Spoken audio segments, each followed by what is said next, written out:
Donc en juin dernier, avec un groupe de Gilets jaunes du Jura, on est allé manifester sur tous les barrages de la vallée de l'Ain. Donc on est parti de Vouglan, ensuite Saumortier, Coiselet, Cisse-Belozon et Allemand. Donc on s'était fait une petite virée dans la vallée de l'Ain.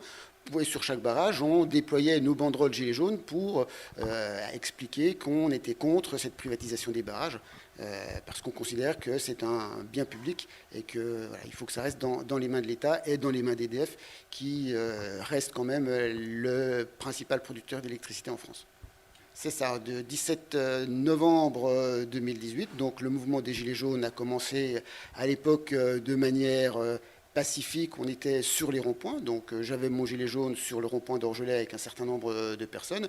Et puis oui, on était là pour expliquer tous les problèmes qu'il y avait dans le pays, le problème de paupérisation des travailleurs, le problème d'inégalité sociale, le problème d'inégalité démocratique, et contre la politique menée par le président de la République. Selon le gouvernement, ce mouvement a fini par s'épuiser.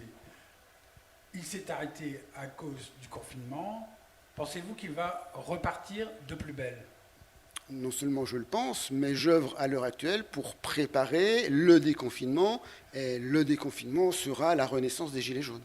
Alors pour le 1er mai, on appelle tous les Gilets jaunes, mais aussi tous les syndicalistes, toutes les personnes de toute façon qui considèrent que la politique du gouvernement est mauvaise, d'aller sur leur balcon et d'entonner des chants qui peuvent les intéresser, que ce soit le temps des cerises ou d'autres chants révolutionnaires. Et je vous garantis que le 1er mai, à mon balcon, j'ai déjà préparé ma playlist pendant à peu près 1h30. On sera là et si certains applaudissent à 20h ce que je fais, le 1er mai, on sera aussi sur notre balcon pour manifester la fête du travail et notre hostilité à la politique du gouvernement. Et UPR TV Jura sera dans les rues pour filmer les manifestants à leurs fenêtres. Je vous souhaite de le faire et qu'il y ait beaucoup de gens aux fenêtres pour que vous ayez un beau reportage. Il y a une grande diversité sociale dans les Gilets jaunes. Ce qui est très surprenant, moi ce qui me surprend le plus par rapport à d'autres mouvements politiques, c'est le nombre de femmes qui sont dans les Gilets jaunes. Donc la première dimension, c'est une dimension féminine. Des femmes qui sont des femmes travailleuses, qui, malgré leur travail, ont du mal à finir leur fin de mois, qui ont du mal à élever leurs enfants. C'est souvent des femmes qui sont des familles monoparentales qui ont du mal à à élever leurs enfants. Et ces femmes-là sont très, très engagées, très fortes. C'est elles qui, globalement, maintiennent le mouvement, qui sont les plus revendicatives. Ce sont des femmes travailleuses, mais ce sont des femmes qui sont en situation souvent de précarité du travail, c'est-à-dire qu'elles cumulent les petits boulots, elles sont souvent à temps partiel, elles sont obligées de prendre leur voiture pour aller travailler à droite, à gauche. Et l'étincelle qui avait été le carburant, on comprend bien que quand quelqu'un dépense plus d'argent à mettre de l'essence dans sa voiture qu'à gagner son salaire à la fin du mois, la colère était profonde. La deuxième caractéristique, moi, qui m'a surprise, c'était qu'il y avait beaucoup de petits chefs d'entreprise, d'artisans. Voilà. C'est un mouvement un peu poujadiste sous certaines formes, hein, c'est pour faire un petit peu d'histoire. Donc ce mouvement-là, même chose, de petits patrons, d'artisans, d'auto-entrepreneurs qui se sentent floués. Le travailler plus pour gagner moins, c'est vraiment la politique de Macron. Et voilà, ces gens-là en ont eu aussi assez.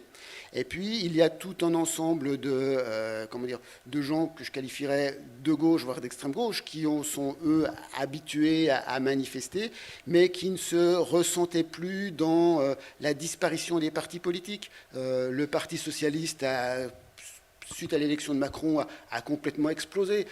La colère de certains militants socialistes qui ont vu des gens qu'ils croyaient sincères aller manger au râtelier de Macron, moi le premier, ça nous a ulcéré. Le fait que la gauche ait du mal à se recomposer, même si la France insoumise essaye de cristalliser un petit peu les choses, on sent bien que pour un certain nombre de militants de gauche, le mouvement des Gilets jaunes était la manière de crier sa colère par rapport à la politique menée par le gouvernement Macron.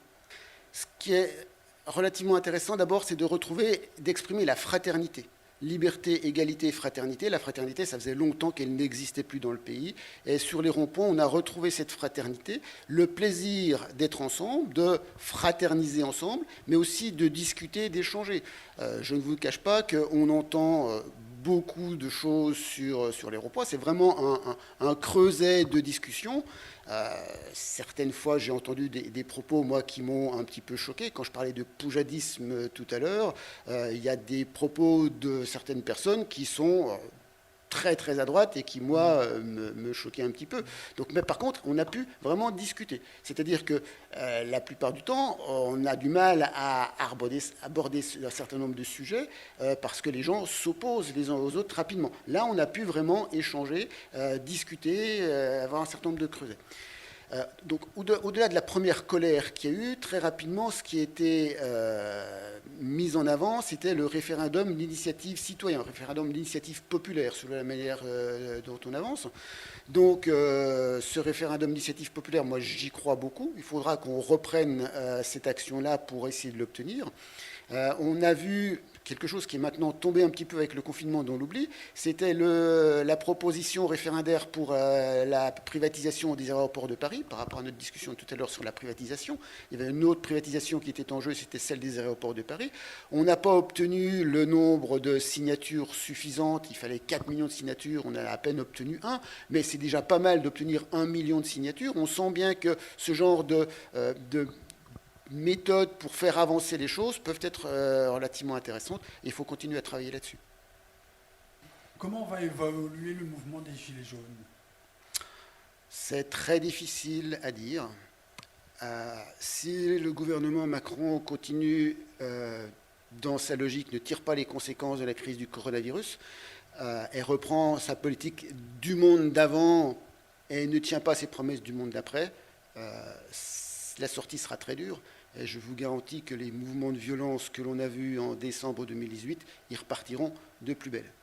Si par contre le gouvernement d'Édouard Philippe et d'Emmanuel Macron fait des avancées sociales, c'est-à-dire qu'ils mettent en pratique ce qu'ils ont dit, on va relocaliser l'industrie, on va redonner du pouvoir d'achat aux gens les plus précaires, ceux qui étaient invisibles, qu'on avait rendus visibles avec les gilets jaunes, mais que le coronavirus a rendu encore plus visibles, parce que les seuls qui étaient sur le pont à ce moment-là, c'était les précaires, et qu'on redonne du pouvoir d'achat et de l'intérêt à ces professions et à ces gens qui sont défavorisés. Là, je pense que le mouvement des Gilets jaunes peut être une force de proposition et sera toujours l'aiguillon vis-à-vis du gouvernement en leur disant « faites encore plus, faites encore plus, faites encore plus ».